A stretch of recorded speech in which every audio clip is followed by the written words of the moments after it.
ये चंदे पे चलने वाली सरकार है।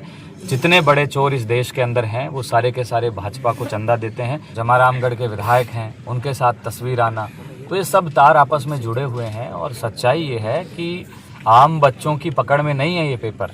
ये बड़े नेक्सिस का जो है एक हिस्सा है, बड़े षड्यंत्र का हिस्सा है। इसमें बहुत बड़े बड़े लोग शामिल हैं। सरकार उस नाम को, उन नामों को उजागर करने से डर। विश्वास की परंपरा अब और भी खास। GM ज्वेलर्स, आपका trusted family jeweller. Gold, silver और डायमंड की शानदार रेंज। शेखावाटी का पहला 18 कैरेट और 22 कैरेट ज्वेलरी शोरूम। और अब सिर्फ 4 ग्राम से नेकलेस कलेक्शन शुरू। आज ही विजिट करें GM jewellers, road number 1, Jhunjhunu.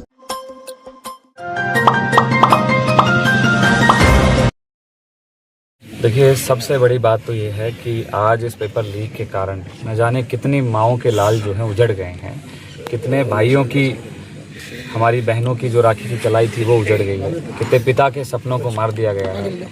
तो पेपर लीक घर उजाड़ने के साथ साथ भविष्य और इस देश के नौजवानों का आत्मविश्वास को खत्म कर रहा है। प्रदीप जैसे नौजवान मजबूर हो गए इस भ्रष्ट सिस्टम के सामने दम तोड़ने को। लेकिन हम देश के नौजवानों से आह्वान करते हैं कि हिम्मत रखिए, लड़िए, क्योंकि हमारी लड़ाई बड़े भ्रष्टाचारियों से है और ये एक दिन की लड़ाई नहीं है। मैं आज प्रदीप के परिवार से मिलने आया हूँ। पिछली बार फ़ोन पे मेरी बातचीत हुई थी तो मुझे पता लगा कि भाई इस तरीके से ये पीड़ित हैं और इनको यहाँ के थाना अधिकारी द्वारा और पुलिस प्रशासन द्वारा परेशान किया जा रहा है। सरकार के कुछ लोगों द्वारा धमकियाँ दी जा रही हैं। ऐसे में हम आए और सड़कों पे निकले, मार्च निकाला। परिवार ने इच्छा जताई कि इनकी बात जो है नेता प्रतिपक्ष राहुल गांधी जी तक पहुंचाई जाए और हम जरिया बने राहुल जी तक इनकी बात पहुंचाने का। राहुल गांधी जी ने इनको आश्वासन दिया कि वो इस लड़ाई में जो है इनके साथ में खड़े हैं, पीड़ित परिवार के साथ में हैं और यथासंभव जो मदद हो सकेगी वो मदद राहुल गांधी जी करेंगे। आज उन्हीं की न्याय की लड़ाई को लेके, उन्हीं की मैसेज को लेके हम लोग यहाँ पहुँचे हैं। परिवार ने जब राहुल गांधी जी से बातचीत की तो बताया कि कैसे इन्होंने कर्ज लेकर जो है अपने बेटे और बेटियों को पढ़ाया है। तो हमने एक छोटी सी शुरुआत करी, क्योंकि राहुल गांधी जी का साफ संदेश है कि पीड़ित परिवार के साथ में आपको खड़े रहना है। इसकी न्याय की लड़ाई अंत तक लड़नी है जब तक न्याय नहीं मिल जाता। तो उन्हीं के आदेश पे, उन्हीं के निर्देश पे हम सब NSY के कार्यकर्ताओं ने, कुछ समाज सेवियों ने साथ में लेके 11 लाख रुपए की राशि जो है हमने चेक के माध्यम से, और जिस दिन मैं पहले दिन आया था 50,000 की कैश सहायता हमने की। साथ में ही राजकुमार शर्मा जी ने भी इनको 2 लाख रुपए की जो राशि है वो दी है। और भी हमने प्रदेश भर की समाज सेवियों, भामाशाहों से और लोकल नेताओं से निवेदन किया है कि आप इस परिवार का सहारा बनिए, साथ दीजिए, क्योंकि ये घटना किसी भी परिवार के साथ घट सकती है।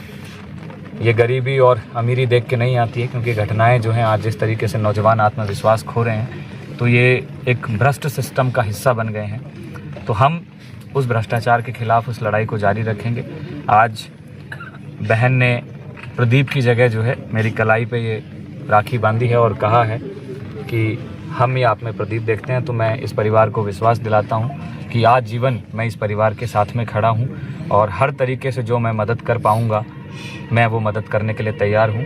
नेता प्रतिपक्ष राहुल गांधी जी भी इस परिवार के साथ हमेशा खड़े हैं और हम न्याय की लड़ाई को जो है अब सड़कों पे लड़ ही रहे हैं। आगे भी संसद तक लड़ेंगे, दिल्ली में लड़ेंगे, देश के अनेक कोनों पे लड़ेंगे। सिस्टम के आगे एक बच्चे ने सुसाइड किया और परिवार इतना मायूस हो गया सरकारी तंत्र के आगे कि उनको झुककर घर पे आना पड़ा और वो अपना रोज भी नहीं रो सके। इसी बीच एक चेहरा विनोद जाखड़ सामने आया और उसने परिवार की सुनी और आज इस परिवार को दोबारा बसने की सौगात मिल रही है। देश में अब तक 7 युवकों ने सुसाइड कर लिया है। क्या कहना चाहेंगे, विनोद जाखड़ कहाँ तक पहुँच पाएंगे या कोई और चेहरा भी निकलेगा जो विनोद जाखड़ की तरह काम कर पाएगा? देखिए, ये बात मेरी नहीं है, मैं तो हर इस देश के नौजवान से कह रहा हूँ कि अन्याय के खिलाफ लड़ना पड़ेगा और कोई भविष्य में ऐसे प्रदीप की तरह कदम ना उठाए, इसके लिए हमेशा ही हमें जो है जागृत रहना पड़ेगा। मैं आज देख रहा हूँ बहुत सारे फ़ोन मेरे पास आ रहे हैं जब से पेपर लीक हुआ है और घटनाएं सामने आ रही हैं। माँ बाप अपने बच्चे को अकेला तक नहीं छोड़ रहे हैं क्योंकि वो डर गए हैं कि कभी भी बच्चा कोई कदम उठा सकता है। तो मैं यही कहूँगा कि हम इस परिवार के साथ में खड़े हैं। जो बाकी परिवार हैं उनसे भी हमने संपर्क साधने की कोशिश करी है, लेकिन कुछ परिवारों को जो है सरकार के द्वारा डरा दिया गया है। परिवार में अगर कोई सरकारी कर्मचारी है तो उस पर दबाव बनाया गया है कि हम उस परिवार तक ना पहुँचें। मध्य प्रदेश में एक परिवार है, मैं जो है 1 तारीख को उस परिवार से मिलने जा रहा हूँ और सेम घटना वहाँ पे हुई है। वहाँ पे भी एक नौजवान ने जो भी साधारण परिवार का है, गरीब परिवार का है, वो भी एक सपना देखता है कि भविष्य में डॉक्टर बनेगा। आज वो बच्चा हमारे बीच में नहीं है। तो ऐसे बहुत सारे प्रदीप और बहुत सारे देश के अलग अलग कोनों में जो हैं छात्र आत्महत्याएं कर रहे हैं। ये बहुत देश जो है विकट परिस्थिति से गुजर रहा है। परिवार की और इस देश के युवाओं की, छात्रों की एक ही मांग है कि जिस शिक्षा मंत्री की वजह से सारा कुछ खेल हुआ है, वो भ्रष्टाचारी शिक्षा मंत्री इस्तीफा दे। साथ में जो NTA नेशनल टेस्ट एजेंसी है, जो इस पेपर को, नीट पेपर को कंडक्ट कराती है, वो पूरी तरीके से विफल है। इसको तुरंत प्रभाव से बंद किया जाए और उसकी जगह या तो कोई सरकारी एजेंसी या कोई और ऑप्शन जो सरकार के पूरे नियंत्रण में हो, उससे ये पेपर कराया जाए।